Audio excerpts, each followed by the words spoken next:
Guys, welcome to India today. I really enjoyed part one. Then I had to wait a bit, and then I watched part two, and the wait was worth it. So thank you for the movies.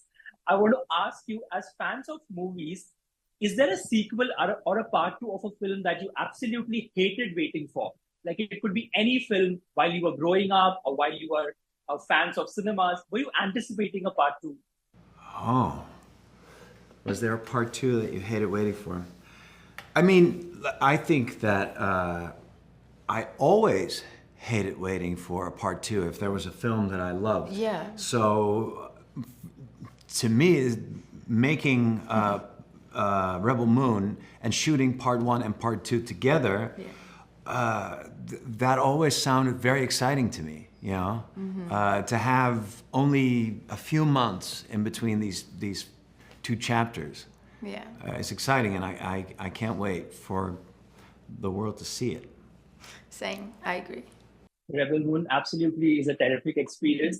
I just spoke to Zach and I asked him, I said, when we watch a Zack Snyder film, the slow-mo action scenes almost become iconic. They become like a template for us to just enjoy. As fanboys, we absolutely regale in them, right?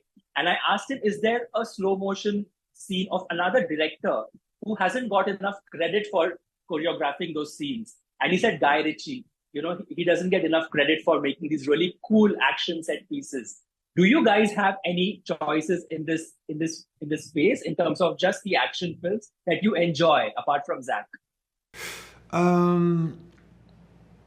Yeah, there was a French movie I recently watched that it's set in a very different world, but I thought the action sequences in it were spectacular. It's called Athena. Oh yeah. It's so good. That's the first one that comes to mind, where I thought, okay, wow, that must have been very hard to shoot, but it really works so well. These long single takes, spectacular. There's a scene in the movie Face Off where Nicolas Cage comes out of a car and you see his coat go to the side and he just looks so cool. Do you know what moment I'm talking about? I do. Anyway, yeah. Oh. I mean, you cannot be mad at slow-mo. They're so aesthetically pleasing. Especially not at Zach's slow-mo. Yeah, especially not Zach's slow-mo. His slow-mo is epic. Yeah. We agree. Tell me, for both your characters, for Korra and for your character, how easy and difficult is it to let go? Do you take pieces of these characters back home? Do they stay with you? Is it something tangible that you keep with you? Or is it a memory that you lock somewhere in the back of your mind and then you move on to your next film or next project, wherever it is? What's the process like? I feel like you take something from what you just experienced in everything that you go on to. I agree. It's impossible, I think, to completely shed an experience, completely shed a character. It becomes part of your life, part of your past, which constitutes you. I think it's impossible. I agree. I totally agree. And if I now, I'm looking back to this experience, I will not forget the community and that I found in our ensemble. I think that we were very lucky in that we had an amazing rapport with the group of actors. And it was, I will cherish that. Right. And my last question to you is, I come from India. We make a lot of movies here, and both the films, the first film, of course, the second film is not yet out, but the first film got a lot of love and appreciation here with the fans. There was a lot of chatter on social media. How do you respond when you get messages from people all across the world? Some of them might not even speak the same language, but they love the work that you do and they send you love or they respond. How does it feel? Yeah.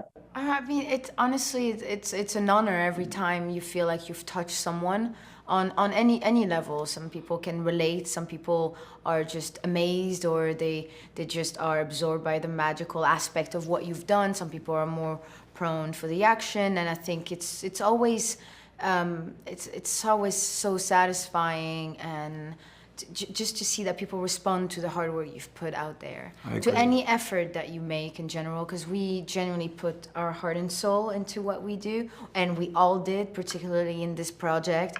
We almost lived together for 9 months because I mean we spend more time together than with our families, and so it's when you sacrifice so much. And to see the response being positive, it's touching and it's gratifying and it's inspiring for us, and it makes us want to do more and do, and push forward. And it's inspiring. I agree. It's an honor to see people enjoy it all over the world. Yeah. Well, thank you. I said thank you to Zack Snyder for making movies. Thank you for you guys, for the characters that you've given us in both the films. Sending you lots of love. Can't wait to watch what you guys are up to next. Sending you lots and lots of love from India. Thank you. Thank you. Thank you. You too. Thank you. Guys, I absolutely love The Child of Fire, and I absolutely loved the follow-up. It's so exciting to speak to you guys. I quickly want to jump in and ask you, if Atticus Noble and Belisarius had a Twitter bio, just a one-line Twitter bio, what would it read?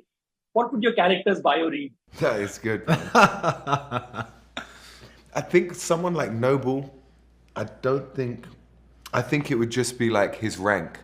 So it would be like Admiral of the King's Gaze, loyal representative of the slain king, and Belisarius. I think it would be very descriptive and unembellished, I think. Yeah. Would Belisarius be slightly more embellished? I wonder. I'm not sure I know the full answer to that. Yeah. At Belisarius 101. At King B. yeah.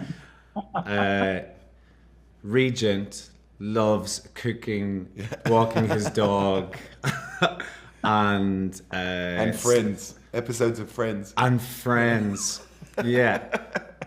The one where the one with Smelly Cat or something. Yeah. I reckon. We'll take that. The last time I spoke to Zach, I asked him, hypothetically, if he could watch a director's cut of a film that doesn't exist, of a film that doesn't have a director's cut, right? What would it be? And his answer was Rogue One. He said, I would absolutely love to watch a director's cut for Rogue One if that ever existed. If I had to ask you a similar question, what film's director's cut would you like to ever see? What an interesting question, man. Film director's cut, so like a sort of extended version of something. But that is to suggest that the director didn't get to release what they wanted to, because, I was going to say like Moonlight.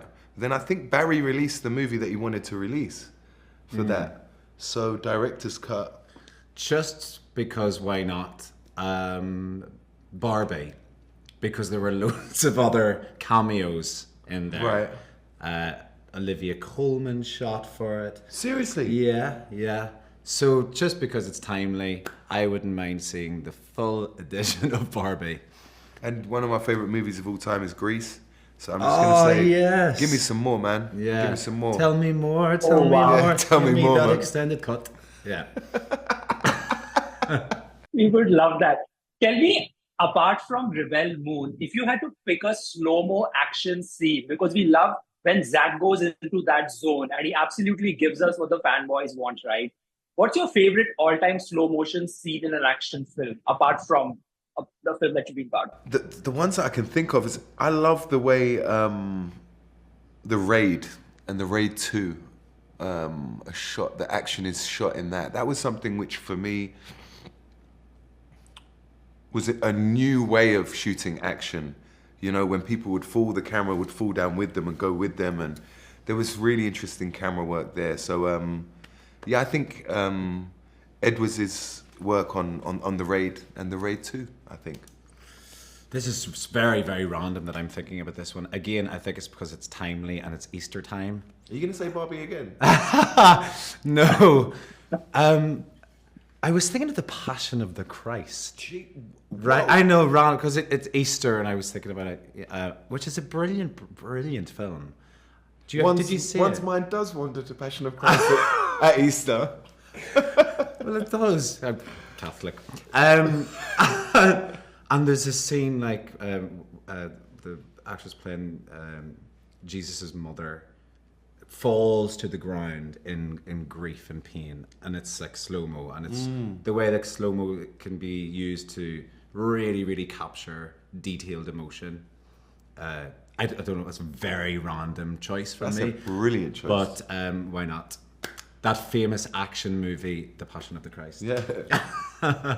Well, the other one, which is just so obvious, is Matrix. Is True, The Matrix. That's Yeah. even more obvious. Yeah. Is 300. This is Sparta. Of course. But that's yeah. the big Yeah. fella. You know. This is Sparta is the Bible. Thank you guys for Rebel Moon. Absolutely stoked for people to watch the second part. Can't wait. Sending you lots of love from India. Thank you so Lots much. of love, buddy. man. Thank you, Cheers. man.